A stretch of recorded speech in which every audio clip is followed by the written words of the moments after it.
সুন্দরবন আসলে আপনারা কিভাবে ভ্রমণ করবেন? শুনেছি এখানকার জাহাজগুলো নাকি খুলনা থেকে ছেড়ে যায়। তবে ঠিক কখন ছেড়ে যায় আর কিভাবে যায় সেটা অনেকেরই অজানা। সেটাই জানতে যাচ্ছেন, তাই না? আপনি কি জলদস্যু? দেখেন আসলে গাছও কিন্তু অনেক সুন্দর, এই জন্য এটার নাম সুন্দরী গাছ। গাছে কোনো বানর নাই, নিচে কোনো হরিণ নাই, কিন্তু আমার সাথে একটা হাতি আছে বড় সাইজের। সে আবার মোবাইলও ব্যবহার করে। আসছিলাম আমরা বাঘ দেখার জন্য, কিন্তু বাঘ কিন্তু পাই নাই এখন পর্যন্ত, কিন্তু হাতি পাওয়া গেছে।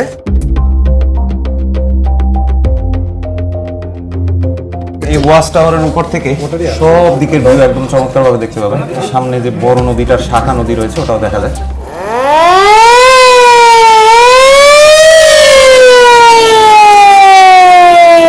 মানুষ তো ভাত খায় না, মাছও মনে করেন খাওয়ার জন্য আসলে মনে করেন বাইরে যায় ক্ষুধার্ত অবস্থা। মাছ চাচারটাই বাঁচছে, এই যে চাচারটাই কিন্তু বাঁচছে অলরেডি। ওনাদের এই আন্তরিক প্রচেষ্টা পরিবারের প্রিয়জনের মুখে শুধুমাত্র একটু হাসি ফোটানোর জন্য। এই যে দেখেন অরিজিনাল নদীর টাটকা পাঙ্গাস মাছ ধরা হয়েছে, অসাধারণ।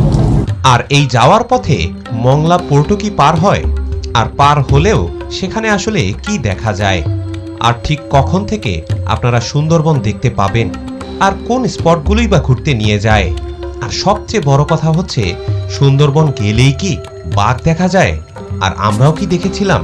এই সকল প্রশ্নের উত্তর নিয়ে হাজির হয়েছি আমাদের আজকের এই ভিডিওতে। আজকে আমরা আন্ধারমানিক গিয়ে খুঁজব এই সব প্রশ্নের উত্তর। তাহলে চলুন না শুরু করি আজকের ভিডিও।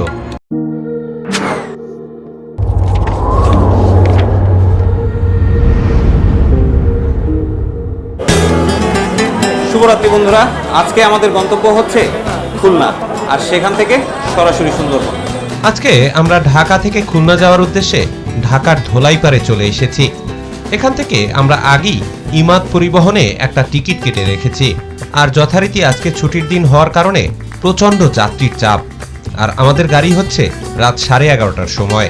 অনেকদিন পরে আবার সেই পুরনো টিম আমরা একত্র হয়েছি, এবং আমার সাথে আছে আমার সবচেয়ে আদরের মামা। মামা কেমন আছো? আগের মতো মামা, চেঞ্জ হতে পারি নাই। মামা কিন্তু আগের মতোই আছে, চেঞ্জ কিন্তু একটুও হয় নাই। সেই মামা আবারও কিন্তু আমরা একসাথে সুন্দরবন যাচ্ছি। আগেও একবার গিয়েছিলাম, তাই না মামা? না মামা, আমি গাবতলের দিকে ফিরত চলে আসছি। আর সাথে আমার মোটুটা আছে, দাড়িওয়ালা ভুজুরটা। আপনারা দাড়িগুলো দেখেন আগের মতোই। আরে দাঁড়ান না ভাই, আগে জানে না চিনে না এই সেই কোলাকুলি শুরু করছে। আরে বন্ধু কেমন আছো? কি অবস্থা বন্ধু? কেমন আছো? আলহামদুলিল্লাহ। সুতরাং খুলনা গিয়ে আপনাদের সাথে দেখা হচ্ছে। ইমাদ পরিবহনের বাসটি ভুল করে আমাদেরকে ফেলে রেখেই বেশ কিছুটা সামনে এগিয়ে গেল। পরে কাউন্টার থেকেই একটা অটোতে করে সামনে থেকে আমাদেরকে আবার উঠিয়ে দিল, আর যানজটের কারণে বাস ছাড়তে ছাড়তে প্রায় 1টা বেজে গেল। বন্ধুরা অবশেষে আমরা গাড়িতে চলে এসেছি। এখান থেকে আমরা সরাসরি চলে যাবো এখন খুলনা। বর্তমানে পদ্মা ব্রিজ হয়ে যাওয়ার কারণে খুলনা যেতে খুব বেশি একটা সময় লাগে না। আমরা মোটামুটি 4 ঘন্টার ভেতরেই খুলনা শহরে পৌঁছে গেলাম। আর ঢাকা থেকে নন এসি বাসে আমাদের ভাড়া পড়ল মাত্র 600 টাকা করে। মাঝখানে একটা স্টপেজ দেওয়ার কথা ছিল, কিন্তু সেটাও আর দিল না। যথারীতি এক ঘুমে আমরা প্রায় 5টার মধ্যেই পৌঁছে গেলাম। অবশেষে আমরা কিন্তু খুলনা শহরে পৌঁছে গিয়েছি। এখান থেকে আমরা এখন সরাসরি যাচ্ছি হচ্ছে BIWTA ঘাট। ওখান থেকে আমরা আমাদের শিপে চলবো। আমরা খুলনা 0 পয়েন্টে নেমেছি। এখান থেকে জনপ্রতি ভাড়া 30 টাকা। তবে যেহেতু আমরা রাতের বেলা রওনা দিয়েছি, এই জন্য আমরা পুরো একটা অটো রিজার্ভ করে নিলাম, এবং আমাদের রিজার্ভ ভাড়া পড়লো 150 টাকা।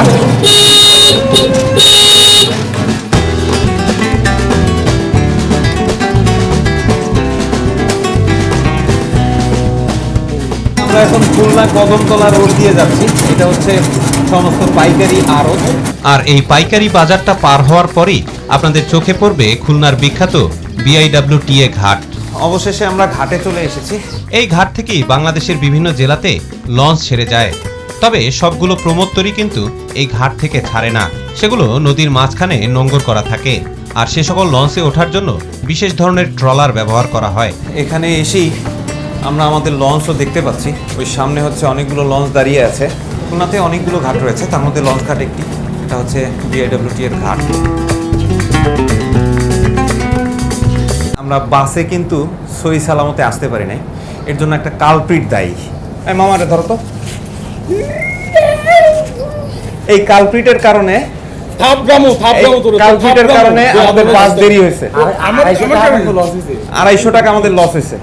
মূলত আমার এই মামা কাউন্টারের সামনেই দাঁড়িয়েছিল, কিন্তু কখন তার সামনে থেকে বাস চলে গিয়েছে তা তিনি বুঝতেই পারেননি। যাই হোক, ট্যুরে এরকমের মুরব্বীদের দুই একটা ভুল হতেই পারে। আমরা বিআইডব্লিউটি এর ঘাটে রয়েছি, আর এখান থেকে আমরা যে শিপটি ভাড়া করেছি ওটা হচ্ছে আদিবা খান। মূলত আমরা একটা গ্রুপের সাথে যাচ্ছি, যেহেতু আমরা 4 জন মেম্বার, তাই আমাদের পক্ষে তো আর একটা শিপ নেওয়া সম্ভব নয়। আমরা এই শিপে করে সুন্দরবন পুরো ট্যুরটা কমপ্লিট করব। ইনশাল্লাহ আমাদের ট্যুরটা হচ্ছে 3 রাত 2 দিনের, এবং এই 3 দিনে আমরা সুন্দরবনের পুরোটা এক্সপ্লোর করব, যেই সব জায়গায় সরকার অনুমোদিত রয়েছে। আমরা এখন শিপে প্রবেশ করছি। আমরা দোতলায় যাচ্ছি। আমাদের রুম এইদিকে 203 নম্বর রুম। আসলে এটা মোটামুটি বড় শিপ।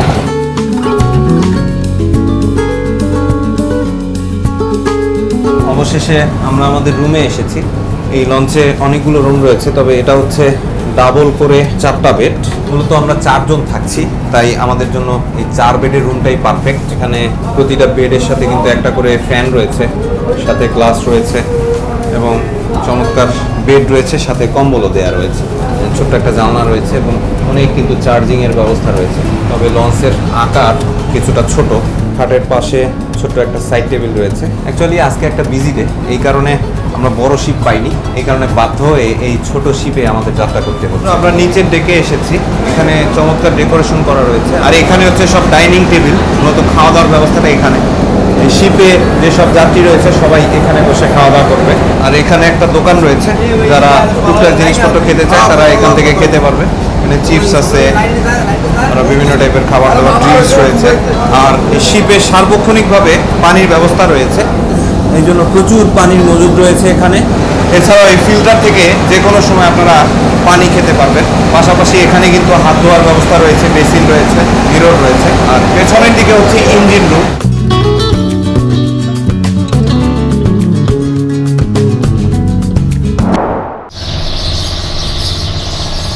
আমরা এখানে একটা দোকানে এসেছি, যেহেতু 3 দিন থাকবো তাই আমরা পানি, চিপস টিপস হাবি জাবি যা আছে আমরা নিয়ে নিচ্ছি। যে চিপস নিয়েছি আমরা, সাথে লেক্সাস বিস্কিট নিয়েছি, এখানে আরও নিলাম 8 লিটার পানি। যদিও লঞ্চে খাবার দাবার দিবে, তারপরও নিজস্ব খাবারের একটা আলাদা স্বাধীনতা, এই কারণে এক্সট্রা কিছু খাবার আমরা সাথে নিয়ে গেলাম, কারণ 3 দিন থাকতে হবে, কখন কি লাগে তা তো আর বলা যায় না। রাতের বেলা ঠিক করে আমরা ঘাট আর নদীটা দেখতে পাইনি, এই কারণে সকালবেলার দৃশ্য আপনাদেরকে দেখাচ্ছি। তবে এখানকার নদীর স্রোত দেখে আমি রীতিমতো বিস্মিত। তবে সকালের মিষ্টি পরিবেশে ঘাটটা বেশ সুন্দরই লাগছে।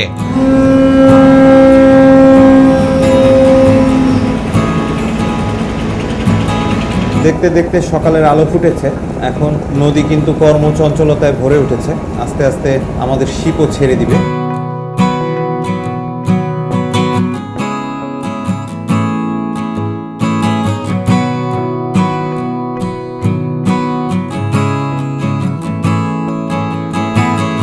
লঞ্চের 3য় তলায় চলে এসেছি।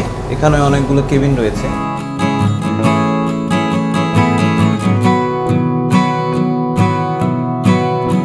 লঞ্চের 3য় তলা থেকে ভিউ অত্যন্ত চমৎকার।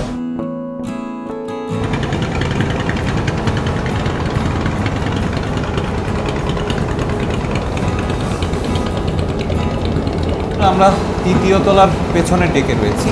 এখান থেকে নদীর দৃশ্য বড়ই মনোরম। আমরা এই নদী ধরে কিন্তু একেবারে সুন্দরবনের শেষ প্রান্তে সেই বঙ্গোপসাগরে চলে যাব।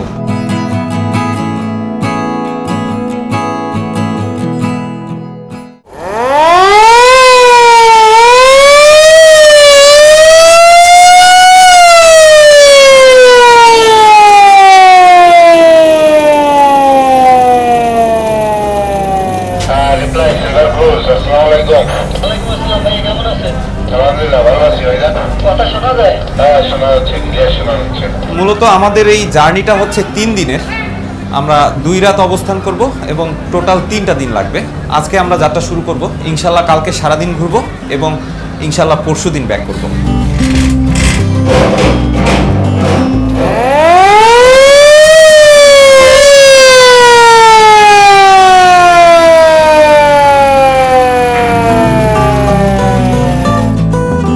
অবশেষে আমাদের জাহাজ স্টার্ট করেছে।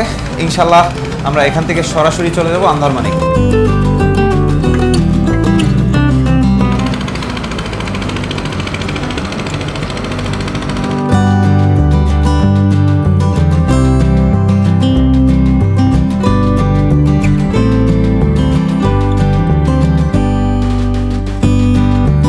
এখান থেকে আন্ধারমানিক যেতে যেতে আমাদের প্রায় দুপুর হয়ে যাবে, আর এই ফাঁকে আমরা সকালের নাস্তাটা করে নিব। আর এই জাহাজ ট্যুরের প্যাকেজের সাথে সব ধরনের খাবার ইনক্লুডেড। চলুন তাহলে গিয়ে দেখি আমাদের জন্য কি খাবার অপেক্ষা করছে। আমরা এখন সকালের নাস্তার জন্য যাচ্ছি। এখানে আসলে 3 বেলা খাবার দেওয়া হয়। ডাইনিং টেবিলটা আসলে ডেকের নিচের অংশে। এখানে চমৎকার ডাইনিং টেবিল রয়েছে। এখান থেকে নাস্তাগুলো রেডি করা হচ্ছে এবং এক এক করে ডিস্ট্রিবিউট করা হচ্ছে। আমাদের নাস্তা চলে এসেছে। এখানে একটা ডিম ভাজি দেওয়া হয়েছে, 2টো পরোটা দেওয়া হয়েছে, সাথে কিছু সবজি রয়েছে এবং একটা সুজির হালুয়া দেওয়া হয়েছে। বিসমিল্লাহির রহমানির রহিম। আমরা ডিম ভাজি খাচ্ছি পরোটা দিয়ে, খুবই ভালো টেস্ট, রান্না মশলা খুব ভালো। এবার একটু সবজিটা টেস্ট করে দেখি। ভালো মশলা, আসলে সবগুলো খাবারই খুব মজা হয়েছে। এখানে একটা হালুয়াও দেওয়া হয়েছে, ভালো মশলা। এখানে সুন্দরবনের মধু দেওয়া আছে। এটা কি মধু সুন্দরবনের? জি জি, আচ্ছা, এটা একটু টেস্ট করে দেখি আসলে কেমন। Real test. যদিও মৌয়ালরা বনে গিয়েই কিন্তু চিনি মিশায়, তারপর টেস্ট যথেষ্ট ভালো। আমার তোমার মধু কত লাগে? হ্যাঁ, মধু হচ্ছে ফ্রি না, কিন্তু এটা প্রতিবার নেওয়ার জন্য টাকা নেয়। টাকা দিব, সমস্যা নেই। তোমরা কি এন্ট্রি করছিলাম আমার? না না না, ফ্রি দিবে না কিন্তু খাবার। পরের বার কিন্তু লাঞ্চ পাওয়া না, বুঝলো? আমরা এখন পশু নদী দিয়ে যাচ্ছি। এই নদীটা সরাসরি চলে গিয়েছে মংলা এবং এই মংলা দিয়ে একেবারে চলে গিয়েছে সেই বঙ্গোপসাগরে। সুন্দরবন ভ্রমণের সবচেয়ে আকর্ষণীয় সেগমেন্ট হচ্ছে এই লঞ্চ যাত্রা। আমরা 3 দিনে মোটামুটি 400 কিলোমিটার এই নৌপথে যাত্রা করব। আমার মনে হয় না বাংলাদেশে আর কোনো জায়গায় এত দীর্ঘ পথ লঞ্চে ভ্রমণ করা যায়। আর এই কারণেই এই যাত্রাটা বেশ উপভোগ্য বলতে পারেন। অনেকটা আধুনিক স্টাইলে নদীতে থাকা মানুষের জীবনযাত্রা উপভোগ করা যায়। মূলত উপকূলীয় অঞ্চলের 5টা জেলার উপর দিয়ে আমাদের এই লঞ্চটি ভ্রমণ করবে। তার পাশাপাশি জানা অজানা অনেকগুলো নদী এবং খালের উপর দিয়েও চলাচল করবে। আমরা চেষ্টা করব এক এক করে এ সকল নদীর সাথে আপনাদেরকে পরিচয় করাতে। শিপটি ছোট হলেও এখানে কিন্তু পর্যাপ্ত লাইফ জ্যাকেট এবং বয়ার ব্যবস্থা রয়েছে, যার কারণে নিরাপত্তা ইস্যুতে আল্লাহর রহমতে কোনো রকমের কোনো সমস্যা নেই। এছাড়াও সুন্দরবন যাওয়ার পরে আমাদের ওখানে কিন্তু সাথে সবসময় গানম্যান থাকবে, যার কারণে নিরাপত্তা নিয়ে কোনো রকমের কোনো সমস্যা নেই। আমাদের রুমটা 3 তলা থেকে নেমেই একেবারে সামনেই পড়েছে এবং একটা সিকিউর জায়গায়।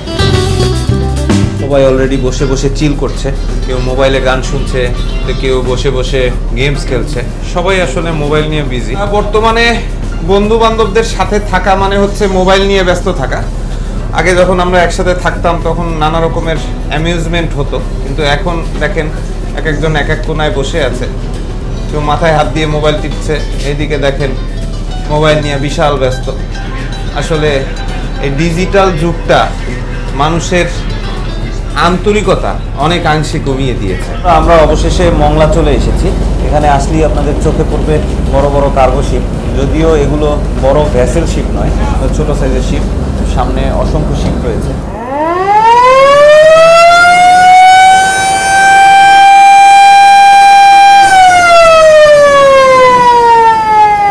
আমরা এখন মংলা বন্দরে রয়েছি। এখানে প্রচুর জাহাজের ভিড়। এগুলো সবই কার্গো শিপ, তবে এগুলো কিন্তু একটাও মাদার ভেসেল নয়, সবগুলোই হচ্ছে ছোট ছোট ভেসেল শিপ। এখান থেকেই সারা বাংলাদেশে মালামাল পরিবহন করা হয়। 3টা মাদার পোর্টের মধ্যে এটা অন্যতম একটি পোর্ট, যার কারণে এখানে সব সময় জাহাজের ভিড় লেগেই থাকে। তবে এখানে নদীর নাব্যতা খুব কম থাকার কারণে মাদার ভেসেল কিন্তু এখানে ভিড়তে পারে না, সব সময় ছোট ভেসেলগুলো এখানে আসে। মংলা সমুদ্র বন্দর হচ্ছে বাংলাদেশের দ্বিতীয় সর্ববৃহৎ সমুদ্র বন্দর। আমদানি রপ্তানির দিক থেকে চট্টগ্রাম সমুদ্র বন্দরের পরেই এটির অবস্থান। আমরা এখন মংলা বন্দর পার হচ্ছি। এখানে বলতে গেলে জাহাজের যানজট লেগে গিয়েছে, যেমনটা দেখতে পাচ্ছেন সামনে প্রচুর জাহাজের ভিড়। এত জাহাজ আমি আমার জীবনে আর কখনো একসাথে দেখিনি। এরকম দৃশ্য কিন্তু আপনারা কর্ণফুলীতে গেলেও দেখতে পাবেন। আর মজার ব্যাপার হচ্ছে এই মংলা বন্দর কিন্তু বাগেরহাট জেলায় অবস্থিত, অর্থাৎ খুলনা থেকে পশু নদী ধরে আমরা এখন বাগেরহাট জেলায় অবস্থান করছি।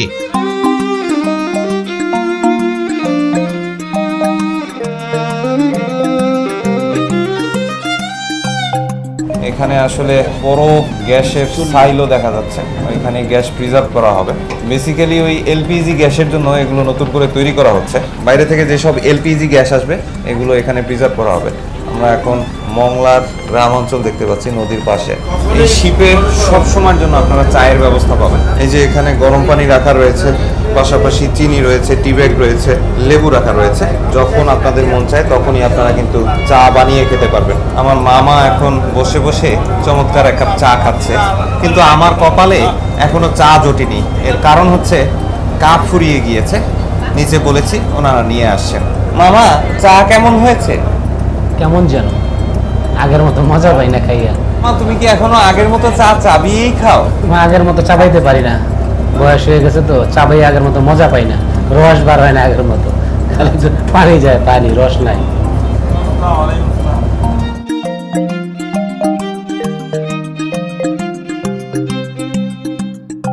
মংলা আসার সাথে সাথেই আমাদের চোখে পড়ল নদীর দৈন্য দশা। উপর থেকে নদীটিকে ভরপুরই লাগছে, কিন্তু নদীর নিচের যে কি অবস্থা সেটা এই মেশিনগুলোই জানান দিচ্ছে। বিভিন্ন নদ নদী থেকে আসা পলিমাটির কারণে এখানকার নদীর নাব্যতা দিনে দিনে হ্রাস পাচ্ছে। এই জন্য এই পথে চলতে চলতে আমাদের চোখে পড়ল অসংখ্য ড্রেজার মেশিন। আর এই মেশিনগুলো দিয়ে সার্বক্ষণিকভাবে এখানকার নদী ড্রেজিং করা হচ্ছে। অবশেষে আমরা মংলার সংযোগ খালের কাছাকাছি চলে এসেছি। এই দিক দিয়েই সুন্দরবনে প্রবেশ করা যায়। এটা হচ্ছে সাপোর্টিভ একটা নৌকা। বিশেষ করে যেসব জায়গায় নামতে আমাদের অসুবিধা হবে সেই জায়গায় নামার জন্য এই বিশেষ নৌকাটা সবসময় এটার সাথে বাধা থাকে। আপনারা অনেকটা বলতে পারেন লাইফ বোটের মতো। কোনো ধরনের দুর্ঘটনা হলেও এই নৌকা কিন্তু অনেকটা সহায় হয়। আমরা কিন্তু মংলা পোর্ট পার হয়ে এসেছি। এখানে বিশাল নৌজট ছিল।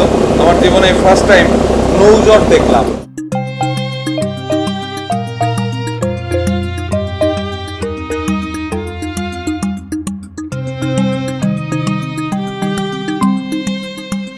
অবশেষে আমরা সুন্দরবনে ঢুকে পড়েছি। এখানে কিন্তু বড় বড় শিপের পাশাপাশি ছোট ছোট জাহাজের ভ্যাসেল শিপও চলে, বা লাইফ বোট যেগুলো আর কি, ওগুলোকেও শিপ বানিয়ে এই অঞ্চলে ছোট গ্রুপ যারা থাকে তারা ঘুরতে আসে। আস্তে আস্তে আমাদের সুন্দরবন এলাকা চোখে পড়তে শুরু করেছে। এখানে এই নদীর পাশে কিছু গোলপাতার গাছই আমাদেরকে জানান দিচ্ছে আমরা এখন সুন্দরবন এলাকায় রয়েছি।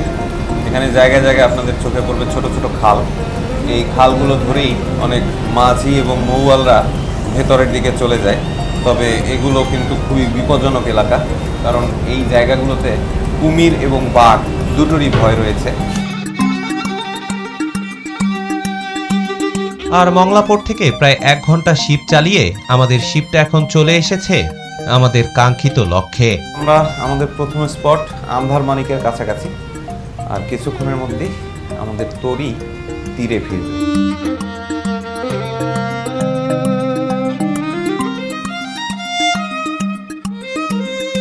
বর্তমানে আমরা যে নদীটি ধরে ছুটে চলছি এটা হচ্ছে বিখ্যাত শ্যালা নদী, আর এর তীরেই পড়েছে বিখ্যাত আন্ধারমানিক ফরেস্ট অফিস।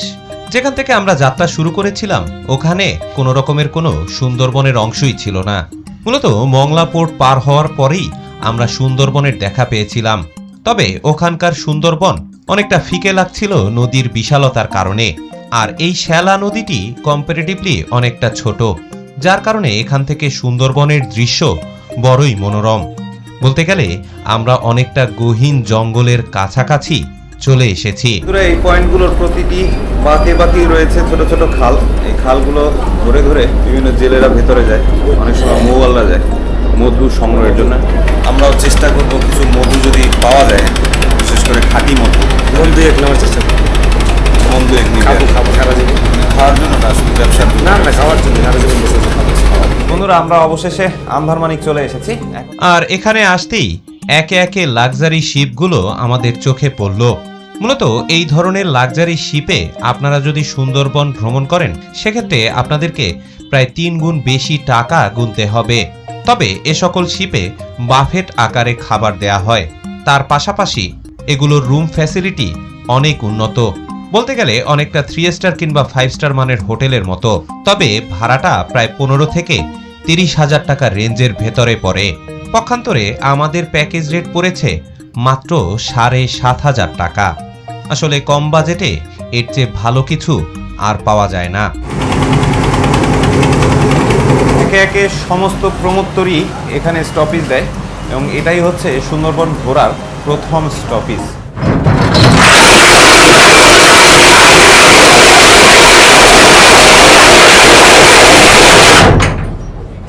জাহাজ নোঙ্গর করা হচ্ছে, খুবই ভয়ানক দৃশ্য। অবশেষে নৌকায় চলে এসেছি। এই নৌকায় চড়ে আমাদেরকে ওই ঘাটটায় যেতে হবে।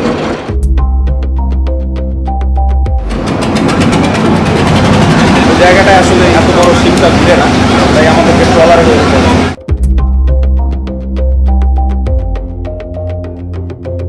অবশেষে আমাদের তরি তীরে ভিড়ছে। এটা হচ্ছে জেনুইন তরি। এতক্ষণ যেটা আসছি ওটা হচ্ছে আধুনিক লঞ্চ।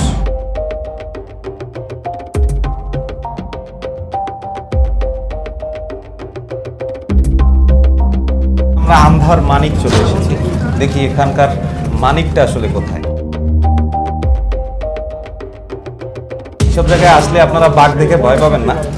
বাঘকে আপনার কাছে বিড়ালও মনে হতে পারে, কিন্তু ধরলে কিন্তু নিয়ে যাবে। এখানে ঢুকতেই প্রথমে আপনাদের চোখে পড়বে কতগুলো শৈলা গাছ। সামনে একটা ওয়াচ টাওয়ার রয়েছে। এগুলাই সেই গোলপাতা। এই গোলপাতা দিয়ে গুড় হয় এবং এর রসও হয়, কিন্তু খায় খেজুরের রসের মতো। এই গোলপাতায়ও রস হয়। এই পাশে আপনারা শৈলা গাছ দেখতে পাবেন, কেওয়া গাছ দেখতে পাবেন। আমরা ভিতরের দিকে গেলে ওখানে কিন্তু সুন্দরী গাছ সহ আরো নামকরা সব গাছই দেখতে পাবো। মূলত এই আন্ধারমানিক ফরেস্ট অফিসে আসলে আপনারা অ্যাট এ গ্লান্স সুন্দরবনের একটা পূর্ণ চিত্র পাবেন। সুন্দরবনের বিখ্যাত সমস্ত প্রজাতির গাছই কিন্তু আপনারা এখানে এলে দেখতে পাবেন। তার পাশাপাশি সুন্দরবনের বিখ্যাত ছোট ছোট খালেরও কিছু অংশ আপনারা এখানে দেখতে পাবেন। তবে জায়গাটা অনেকটাই সাজানো গোছানো। গহীন জঙ্গলে গেলে আপনারা যে একটা রোমাঞ্চ পাবেন সেটা কিন্তু এখানে অতটা পাওয়া যায় না। ওই সকল জায়গায় যারা সাধারণত যায় তারা বলতে গেলে অনেকটা পালিয়ে অথবা বিশেষ প্রোটোকল নিয়ে মৌয়াল এবং জেলেদের সাথে ভ্রমণ করে থাকে। আসলে সুন্দরবনে এসে আপনারা যেভাবে চিন্তা করেন যে গেলি মনে হয় হরিণ দেখা যায়, বাঘ দেখা যায়, এগুলো আসলে দেখা যায় না। এগুলো দেখা একটা ভাগ্যের ব্যাপার। আপনার কপালে থাকলে, নসিবে থাকলে তাহলে দেখতে পাবেন। আর সাথে যদি দুই একটা কুমির যদি আপনারা নিয়ে ঘোরেন তাহলে এগুলো এমনি দেখতে পারবেন। অবশেষে আমরা চলে এসেছি এই সেই বিখ্যাত সুন্দরী গাছ। এবং দেখেন আসলে গাছও কিন্তু অনেক সুন্দর, এই জন্য এটার নাম সুন্দরী গাছ। বিশেষ করে এই গাছের বৈশিষ্ট্য হলো এটা পানিতে পচে না, যার কারণে ট্রলারগুলো কিন্তু এই গাছ দিয়েই বানায় এবং এটা অত্যন্ত মূল্যবান একটা গাছ। বিশেষ করে সুন্দরী গাছ দিয়ে একটা ট্রলার বানাতে বর্তমান বাজারে 70 থেকে 90 লক্ষ টাকা খরচ হয়। এটা নির্ভর করে আপনি কতটা বড় বানাচ্ছেন তার উপরে। এই যে দেখতে পাচ্ছেন একটা হাতি কিন্তু আমাদের সাথে চলে এসেছে। আসছিলাম আমরা বাঘ দেখার জন্য, কিন্তু বাঘ কিন্তু পাই নাই এখন পর্যন্ত। তো হাতি পাওয়া গেছে। আর পেছনে আরো ক্যাটাগরির প্রাণী আছে যেগুলো হাতির পিঠে চড়তে পছন্দ করে, সেগুলাকে বানর বলে। আসলে দেখি ওগুলা দেখা যায় কিনা। এটাই হচ্ছে আমাদের বাংলাদেশের ফুসফুস, আপনারা পৃথিবীর ফুসফুসও বলতে পারেন, কারণ এই বনে রয়েছে প্রচুর শ্বাসমূল। ভাবতে অবাক লাগলেও এটাই সত্য কথা যে পৃথিবীর সবচেয়ে বড় ম্যানগ্রোভ বন হচ্ছে আমাদেরই প্রিয় সুন্দরবন। আর বর্তমানে আমরা সেই সুন্দরবনের আন্ধারমানিকের বনের ভেতর দিয়ে তৈরি হওয়া ব্রিজ ধরে হেঁটে চলছি। এই ব্রিজগুলোকে বিশেষ কায়দায় তৈরি করা হয় যাতে করে বন্য প্রাণী কোনো মানুষের উপরে আক্রমণ করতে না পারে। তারপরও সবসময় কিন্তু আমাদের সাথে একজন গানম্যান বনরক্ষী ছিলেন, যার কারণে নিরাপত্তা ইস্যু নিয়ে এই যাত্রায় কোনো শঙ্কা নেই। বন্ধুরা, এই আন্ধারমানিক আসতে আসতেই আমাদের প্রায় বিকেল হয়ে গিয়েছে। আসলে এই জায়গাগুলোর ডিস্টেন্স অনেক বেশি, যার কারণে যে কোনো জায়গায় যেতে অনেক সময় লাগে। আর নৌপথে আপনারা জানেনই এটা কিন্তু গাড়ির মতো স্পিডে চলে না, যার কারণে সময় তো লাগবেই। আপনি কি জলদস্যু? হ্যাঁ, এই সামনে আর্মস গার্ড আছে না, জলদস্যু আছে আমাদের সাথে একটা। এখানে একটা চমৎকার বসার বেঞ্চ রয়েছে এবং বসে অনেকেই আছে যারা একটু ছবি তুলে স্মৃতি বাধাই করে রাখতে চায়। তবে এই আন্ধারমানিক পয়েন্টে যে পরিমাণে সুন্দরী গাছ দেখা যায় তা কিন্তু সুন্দরবনের অন্য কোনো পয়েন্টে দেখা যায় না। আর এখন ভাটা চলছে, যার কারণে সুন্দরী গাছের শ্বাসমূলগুলো এখন মাটির উপরে জেগে রয়েছে। তবে দিনে প্রায় 4 বারের মতো এখানে জোয়ার ভাটার খেলা চলে। আর জোয়ারের সময় এই শ্বাসমূলগুলো কিন্তু আবার পানির নিচে ডুবে যায়। তখন তো মাঝে মাঝে দু একটা কুমিরও এখানে হেঁটে বেড়ায়। এছাড়াও বনের এই অংশে শূকর, হরিণ, কাঠবিড়ালি, বেজি আরও নানা প্রজাতির সরীসৃপ এবং পাখপাখালি এখানে দেখা যায়। তবে আমরা যেভাবে দলবদ্ধভাবে যাচ্ছি তাতে কোনো প্রাণীর দেখা পাওয়া এক কথায় অসম্ভবই বলতে পারেন। তবে এই সুন্দরবনের ভেতরে সবচেয়ে নির্লজ্জ প্রাণী হচ্ছে বানর। আর এই প্রাণীটি মানুষ দেখলে জোর করে গলা পেঁচিয়ে ধরতে চায়, যার কারণে সহজেই দেখা যায়। কিন্তু দুঃখের ব্যাপার হচ্ছে এই আন্ধারমানিক পয়েন্টে একটাও বানর নেই। আর অপরদিকে সুন্দরবনের বাঘ দেখা তো একটা মরীচিকা দেখার মতো ব্যাপার। অর্থাৎ সুন্দরবনে এসে বাঘ দেখেছেন এরকম লোকের সংখ্যা নেহায়েত খুবই কম। তাই ওটা দেখার আশা আমরা আগেই ছেড়ে দিয়েছি। আর এই কারণে কোনো প্রাণী না দেখেই আমরা হেঁটে চলছি। গাছে কোনো বানর নাই, নিচে কোনো হরিণ নাই, আর কোনো বাঘ তো নাই, কিন্তু আমার সাথে একটা হাতি আছে বড় সাইজের। সে আবার মোবাইলও ব্যবহার করে। গাছের গোড়ায় গোড়ায় আপনারা আবার এই ফার্ন গাছ দেখতে পাবেন। আসলে বনে আসলে আপনারা অনেক কিছু ন্যাচারাল দেখতে পাবেন। বনে যখন একটা ট্যুরিস্ট গ্রুপ আসে তার সাথে কিন্তু একজন করে গানম্যান থাকে সবসময় প্রোটেকশনের জন্য। এটা বন বিভাগ থেকেই দেওয়া হয়, কারণ কখন কোন দুর্ঘটনা চলে আসে একটু বলা করা নাই, তাই সবসময় একজন গানম্যান থাকে।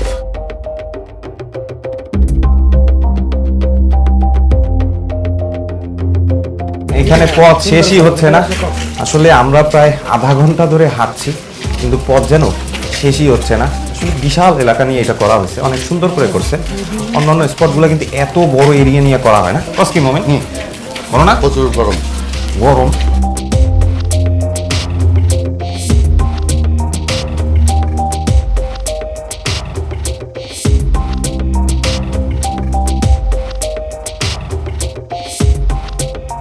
এই সেই বিখ্যাত গেওয়া গাছ।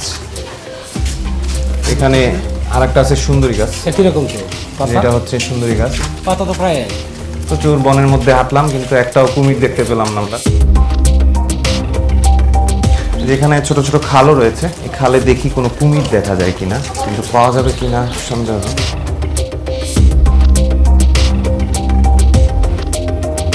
আপনারা শুধুমাত্র খাল বা নদীর পাশেই এই গোল গাছগুলো দেখতে পাবেন। গোল গাছ কিন্তু ভেতরে অতটা দেখা যায় না, সাধারণত নদীর পাড়েই এগুলো দেখা যায়, অথবা ছোট ছোট খালের পাড়ে। অবশেষে আমরা একটা বন্ধু দেখতে পাচ্ছি, বানর। সে কিন্তু গাছে আছে এখন।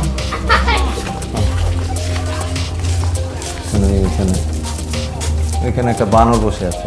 অবশেষে বন দেখে আমরা প্রায় চলে এসেছি, যে আমরা এখন ধীরে ধীরে ওয়াচ টাওয়ারের উপরে উঠবো। এই ওয়াচ টাওয়ারটা এখানে চমৎকারভাবে বানানো হয়েছে এবং এটার উপর দিয়ে কিন্তু বনের দৃশ্য অত্যন্ত মনোরমভাবে দেখা যায়।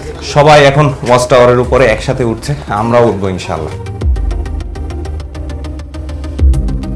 চলেন ওয়াচ টাওয়ারটা একটু ঘুরে দেখি উপর থেকে দৃশ্যটা কেমন। ওয়াচ টাওয়ারটা খুব চমৎকারভাবে বানানো হয়েছে এবং একটা ট্যুরিস্ট স্পটে এত সুন্দর ওয়াচ টাওয়ার আমি প্রথম দেখছি। সুন্দর করে টাইলস করে করা হয়েছে এবং কালারিংটাও খুব সুন্দর করে করা হয়েছে। এখানে জায়গায় জায়গায় কিন্তু বসার জায়গা রয়েছে। আপনারা উঠতে উঠতে যদি হাঁপিয়ে যান তাহলে বসে বসে আবার রেস্ট নিতে পারবেন। আর এখান থেকে দেখেন অলরেডি আমরা অর্ধেক ওয়াচ টাওয়ারে উঠেছি। এখান থেকেই নদীর চমৎকার দৃশ্য দেখা যাচ্ছে। দেখি উপরে আরো কি রয়েছে।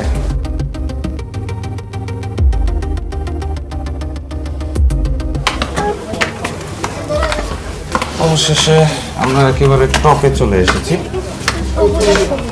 এটাই হচ্ছে ওয়াচ টাওয়ারের একদম টপ।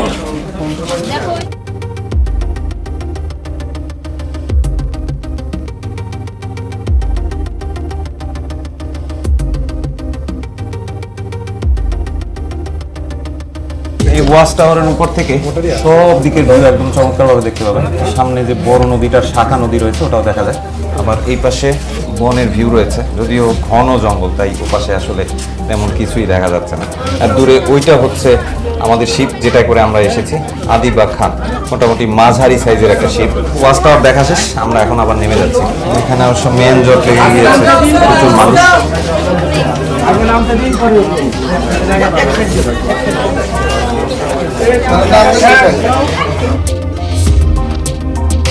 এখানে ওয়াচ টাওয়ারের উপরে বনের দৃশ্য দেখা শেষে আমরা এখন নিচে নেমে এসেছি।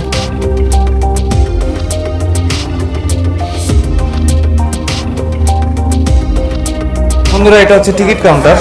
আন্দারমানিক স্পটে ভ্রমণের জন্য আপনাদের টিকিট কাটতে হবে। যারা শিপ ছাড়া আসবে তাদের জন্য এখানে টিকিট কেটে প্রবেশ করতে হবে। টিকিটের দাম হচ্ছে 40 টাকা এবং ভ্যাট সহ ওটা 46 টাকা পড়ে। এখানে টিকিট কাউন্টারের পাশাপাশি ছোট্ট একটা দোকানও রয়েছে, এখান থেকে আপনারা প্রয়োজনীয় জিনিসপত্র কিনতে পারবেন। এর পাশে রয়েছে ওয়াচ টাওয়ার, আর এই পাশে আন্দারমানিকের সাইন, সবাই এখানে দাঁড়িয়ে ছবি তোলে। আর এই পাশে হচ্ছে ফরেস্ট অফিসের কার্যালয়। এটা একটু উঁচু প্ল্যাটফর্মে বানানো হয়েছে, মেইনলি ফরেস্ট অফিসগুলো এরকমই হয়।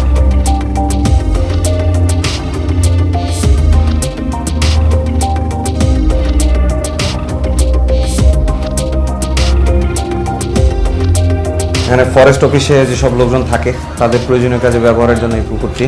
এর পাশে একটা রান্নাঘর রয়েছে ফরেস্ট অফিসের। এখানে কিছু হরিণ রয়েছে ফরেস্ট অফিসের তরফ থেকে। এই হরিণগুলো দর্শনার্থীদের দেখার জন্য এখানে রাখা হয়েছে।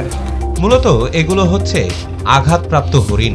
বনের বিভিন্ন জায়গায় যে সকল হরিণ ক্ষতিগ্রস্ত হয় সেগুলোকে চিকিৎসা করার জন্য ফরেস্ট অফিসাররা এখানে নিয়ে আসেন। এখান থেকে আবার সুস্থ সবল হরিণগুলোকে পুনরায় আবার বনে ছেড়ে দেওয়া হয়। এক কথায় বলতে পারেন এটা একটা হরিণের চিকিৎসা কেন্দ্র। এটাই ছিল আমাদের সুন্দরবনের আন্ধারমানিক স্পট ভ্রমণ। এরপরে আমরা আমাদের পরবর্তী স্পটে যাব। অবশেষে আমরা আন্ধারমানিক ভ্রমণ শেষ করলাম। এখন আমরা আবার আমাদের শিপে চড়ব। এটা হচ্ছে বন বিভাগের ফাইবার ট্রলার। এটার মাধ্যমে বিভিন্ন অভিযান এবং উদ্ধার অভিযান করা হয়। এখানে প্রত্যেককেই শিপ থেকে কিন্তু ইন্ডিভিজুয়াল নৌকায় আবার আসতে হয়। এই কারণে প্রতিটা শিপের সাথেই একটা করে নৌকা বাঁধা দেখবেন আপনারা। অবশেষে আমাদের নৌকায় চলে এসেছি। এটা মোটামুটি একটা ট্রলারের সাইজের নৌকা, এই কারণে বসে খুব মজা। দে দে পালে তুলে দে, মাঝি হেলা করিস না, ছেড়ে দে নৌকা আমি যাব মদিনা। আমরা আবার আমাদের সেই ছোট্ট বোটটিতে উঠেছি, যদিও এটা ছোট না, অনেক লোক একসাথে উঠতে পারে। বড় না মামা?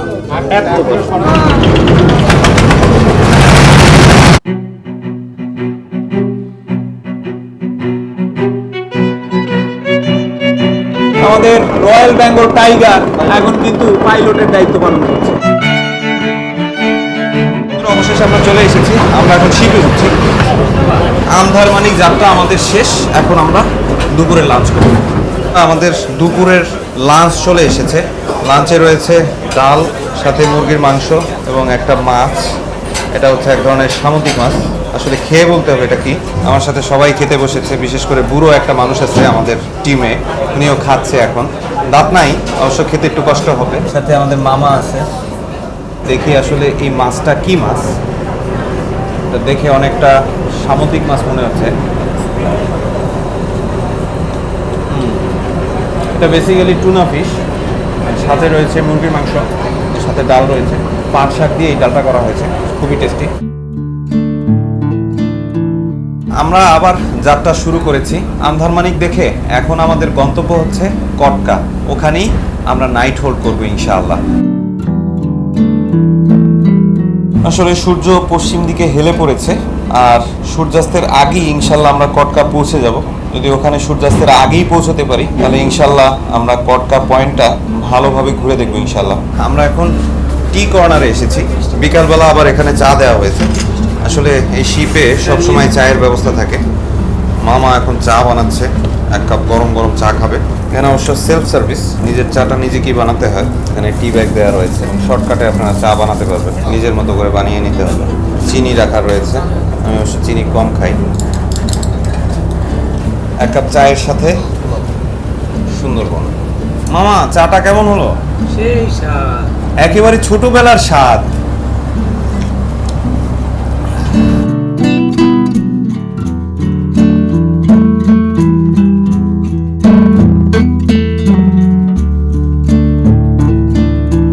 আমরা কটকার প্রায় কাছাকাছি চলে এসেছি। মূলত কটকা পয়েন্টটা কিন্তু বরগুনা জেলার মধ্যে পড়েছে। আর মজার ব্যাপার হচ্ছে এখানে এক একটা জায়গা কিন্তু এক একটা জেলার মধ্যে পড়েছে। আমরা খুলনা দিয়ে স্টার্ট করেছি, আন্দারমানিক ছিল বাগেরহাটে, আর এখন আমরা আছি বরগুনা জেলায়।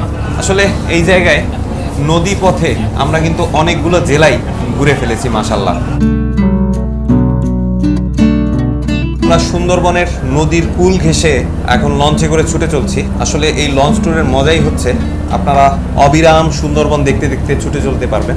এই বনের সবচেয়ে মজার দৃশ্য হচ্ছে এই চরের মাঝে জেগে ওঠা শ্বাসমূল এবং তার উপরে ডালপালা বিস্তার করে থাকা বিস্তৃত ঘন জঙ্গল, এবং তার পাশাপাশি যেন আলাদা রং মেখে রেখেছে এই সামনের গোল গাছগুলো। এই গোল গাছগুলো কিছুটা নারিকেল কিংবা খেজুর গাছের মতো দেখতে, কিন্তু এগুলো কিন্তু অন্য প্রজাতির একটা গাছ। এই গোল গাছ থেকে রস হয়, এই রস দিয়ে চমৎকার গুড়ও বানানো যায়, এবং গোল গাছের গুড় খুবই বিখ্যাত। অবশ্যই এটা শুধুমাত্র এই সুন্দরবন এবং খুলনা অঞ্চলেই পাওয়া যায়, বাংলাদেশের সব জায়গায় এই জিনিসটা অ্যাভেলেবেল না।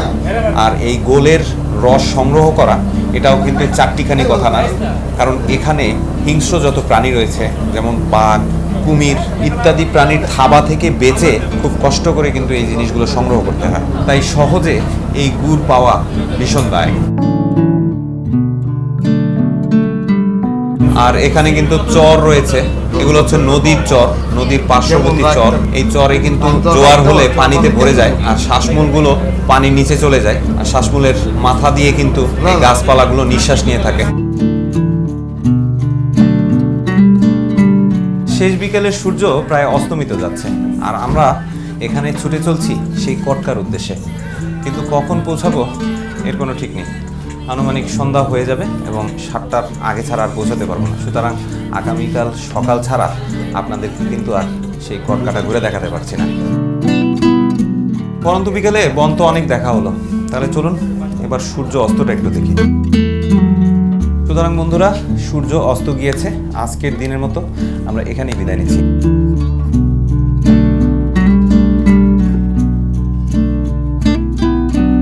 আমাদের বিকেলের নাস্তা চলে এসেছে এবং বরাবরের মতো আমি সার্ভ করছি। এখানে মোটু আছে, পাতলু আছে। মামা, তুমি কি এগুলো খাবে? না, আমি চাকবো। ও, দেখে দেখি। অবশেষে আমাদের নুডলস চলে এসেছে। এটা হচ্ছে আমাদের বিকেলের স্ন্যাক্স আইটেম। এখানে বিভিন্ন টাইপের সবজি দিয়েছে, সাথে একটু সসও দিয়েছে। বিসমিল্লাহির রহমানির রহিম। টেস্টি, মাশাআল্লাহ। আমরা অবশেষে কটকা চলে এসেছি। এখানে সব শিপগুলো রাতে অবস্থান করছে, কারণ এখন রাত হয়ে গিয়েছে অনেক, প্রায় 4:30 বাজে। এখানে আজকে রাতে অবস্থান করবে এবং আগামীকালকে আমরা কটকাটা দেখে আবার দুবলার চরের উদ্দেশ্যে যাত্রা শুরু করব। যতগুলো শিপ রয়েছে সবগুলোই খুব চমৎকার রঙে সজ্জিত এবং আলোকসজ্জা করা। আমরা এখন রাতের খাবারের জন্য যাচ্ছি। তীর্থের কাকের মতো কিছু লোক বসে আছে, কখন খাবার আসবে। এখানে একটা বুড়া আছে, বুড়াও খাবারের জন্য বসে আছে। হ্যালো, সুস্থ আছেন তো? মামা, খাবারের অভিজ্ঞতাগুলো কেমন? তো এক বেলা খেলুন, আরো দু এক বেলা খেয়ে নিই, তারপরে মূল্যায়ন করি। এক এক করে আইটেমগুলো প্লেটে তুলে দেওয়া হচ্ছে। এখানে চিংড়ি মাছ দেওয়া হয়েছে, সাথে একটা সবজি রয়েছে এবং একটা ভর্তা দেওয়া হয়েছে, চমৎকার সবজি ভর্তা। একটু চিংড়িটা টেস্ট করে দেখি। এটাই হচ্ছে খুলনার বিখ্যাত বাগদা চিংড়ি, যেটা সুনাম সারা বাংলাদেশে। বাগদা চিংড়ির স্বাদ আসলেই খুব সুস্বাদু। তবে চিংড়ির মধ্যে কিন্তু সেরা হচ্ছে বরাবরের মতোই গলদা, তবে এটার একটা আলাদা স্বাদ রয়েছে। একটা ইন্টারেস্টিং জিনিস দেখানোর জন্য আমরা এখন লঞ্চের পেছনে এসেছি। আসলে এখানে কত ধরনের শৌখিন মানুষ যে আছে সেটা আপনারা নিজের চোখে না দেখলে বিশ্বাস করবেন না। এখানে মাছ ধরা হচ্ছে, বড়শি রেডি করেছে এবং এই বড়শি দিয়ে কিন্তু এখন মাছ ধরার প্রক্রিয়া চলছে। এই যে টোপ দিচ্ছে, সারাদিন লঞ্চ চালিয়েছে, এখন আবার একটু শখের বসে মাছ ধরছেন। এবং এখানে কিন্তু একাধিক বড়শি ইউজ করা হচ্ছে, একটা সুতার সাথে একসাথে 3-4টা বড়শি, এবং প্রতিটি বড়শিতে টোপ হিসাবে নাড়ি দেওয়া হচ্ছে, যেটাতে বাঁধে, কারণ বলা যায় না কোন বড়শিতে বেঁধে যাবে। সারাদিন লঞ্চ চালানোর পরে কতটা তীব্র আকাঙ্ক্ষা এবং ধৈর্য থাকলে এই কাজ করা যায়, সেটা নিজ চোখে না দেখলে আপনাদের বিশ্বাসই হবে না। কারণ আল্লাহ চাইলে মাছ উঠবে, আসলে অন্ধকার কিছু দেখা যাচ্ছে না। মানুষ তো ভাত খায় না, মাছও মনে করেন খাওয়ার জন্য আসলে মনে করেন বাইরে যায় ক্ষুধার্ত অবস্থা। মাছ চাচারটাই বাঁচছে, এই যে চাচারটা কিন্তু বাঁচছে অলরেডি। মাছ আসছে। আসলে এইখানে একটা ঝামেলা হয়ে গিয়েছে, একজন আর একজনের বড়শির সাথে বিঁধে গিয়েছে এবং ওনারা ভেবেছে যে মাছ, কিন্তু একটাও মাছ না। ওনাদের নিজেদের বসি ওনারা নিজেরা টেনে নিয়ে এসেছে। টপগুলো আবার পরিবর্তন করে দেওয়া হলো, বেশিক্ষণ পানিতে থাকলে এগুলো ভিজে যায়, আর ভিজে গেলে মাছ এগুলোর প্রতি আকর্ষণ হারিয়ে ফেলে। মূলত এই মাছ ধরা হচ্ছে একটা নেশা, এটা যাকে পেয়ে বসে তার আসলে দিন রাত থাকে না, সব সময় এই মাছ ধরার নেশাই বসে থাকে। এবং এরা কিন্তু শুধুমাত্র রশি দিয়েই মাছ ধরে ফেলে, কোনো রকমের কোনো ছিপ ব্যবহার করে না। আর এই নদীর স্রোতে মাছ যা পায় তাই খায়, তাদের ভালো মন্দ খাওয়ার আকাঙ্ক্ষাই তাদেরকে কিন্তু ফাঁদে আটকে ফেলে।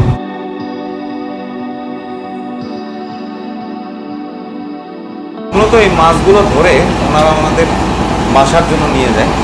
এই সারাদিন ধরে ওনারা শীত চালায়, তারপরে রাতের বেলা এসে শখের বসে মাছ ধরে পরিবারকে একটু ভালো খাবার দেয়। সত্যি ওনাদের এই আন্তরিক প্রচেষ্টা পরিবারের প্রিয়জনের মুখে শুধুমাত্র একটু হাসি ফোটানোর জন্য। নিজে একটু ট্রাই করে দেখছি আসলে মাছ ফোটায় কিনা। মূলত এখন পানি স্থির হয়ে আছে, এইমাত্র জোয়ার শেষ হয়ে ভাটা পড়লো, স্রোত কমে যাওয়ার কারণে মাছ আর ধরছে না আর কি। আমরা প্রায় 1 ঘন্টা ধরে বসে আছি, একটা মাছও পাইনি। কিন্তু এর আগে স্রোতের টান অনেক বেশি ছিল, তখন কিন্তু অনেকগুলো মাছ পাওয়া গিয়েছে। এই যে দেখেন অরিজিনাল নদীর টাটকা পাঙ্গাস মাছ ধরা হয়েছে, অসাধারণ। কোনো মাছ ওঠে নাই, আসলে উনি দেখতেছে যে ওনার টোপ ঠিক আছে কিনা। যে এখানে যতগুলো মাছ পাওয়া গিয়েছে সবই হচ্ছে পাঙ্গাস, এবং এগুলো হচ্ছে নদীর পাঙ্গাস, খেতে খুবই সুস্বাদু। সবগুলো ধরে এখানে রাখা হয়েছে। ছোট্ট একটা মাছ উঠছে, পাঙ্গাসের বাচ্চা। ও ধরে রাখেন, এই যে ছোট এই মাছটা ধরছে। এই যে একটা মাছ উঠছে।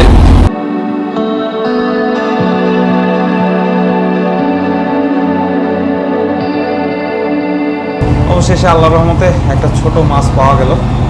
এই প্রথম এইভাবে মাছ ধরা দেখলাম। আমাদেরকে খুব তাড়াতাড়ি এখন বেডে যেতে হবে, কারণ কালকে একদম ভোর 4টায় আমরা একটা বিশেষ কারণে জামতলা সিরিজ যাচ্ছি। কী কারণে যাব সেটা ওখানে গিয়েই না হয় বলছি। সুতরাং ঘুম থেকে ওঠার আগ পর্যন্ত